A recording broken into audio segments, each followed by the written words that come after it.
আসসালামু আলাইকুম and hello everyone, আশা করছি আপনারা সবাই ভালো আছেন। তো আজকে অনেক দিন পর আরেকটা ভিডিও নিয়ে চলে আসলাম। আর আজকে হচ্ছে সকালবেলা একটু বৃষ্টির মতোই ভাব ছিল, আর এদিকে হচ্ছে আমার গোলাপ গাছে একটা গোলাপ ফুল হয়েছে। আর এদিকটায় হচ্ছে আমি পাকা আম খাচ্ছিলাম, আমি আর ইরফান মিলে। আমগুলো মজারই ছিল, যেহেতু এগুলো ফার্স্ট পাকা আম। আর তারপর বিকালে আমরা সবাই মিলে চিন্তা করলাম যে আম ভর্তা খাওয়া যাক। আর এদিকে হচ্ছে এগুলো আমাদের কাঁঠাল গাছ, তোমরা যারা আমার ভিডিও আগে দেখেছো তারা হয়তো চিনো। আর এইদিকে হচ্ছে আমরা আম খাচ্ছিলাম, আর এইদিকে হচ্ছে চিনি, শুকনা মরিচ, তারপর লবণ।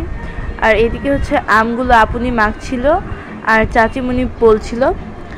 আর এগুলো সব কিছু একসাথে মিক্স করে মাখলেই তারপরে আমাদের আম ভর্তার রেসিপি কমপ্লিট। সো এদিকে সবাই মিলে খাচ্ছিলাম, বেশ মজাই হয়েছিল। আর আমার হেটার্সদের জন্য কিছু কথা, যাদের আমার ভিডিও দেখতে ভাল লাগে না তারা একটু বেশি করেই ভিডিওটা দেখবে, কারণ জানি আমি যে তোমাদের ভাল লাগে না, তাও তোমরা দেখবে, তাহলে বেশি ভাল লাগবে তোমাদের। আর আজকের মতো ভিডিও এখানেই শেষ। সবাই ভালো থাকবেন, সুস্থ থাকবেন, আল্লাহ হাফেজ।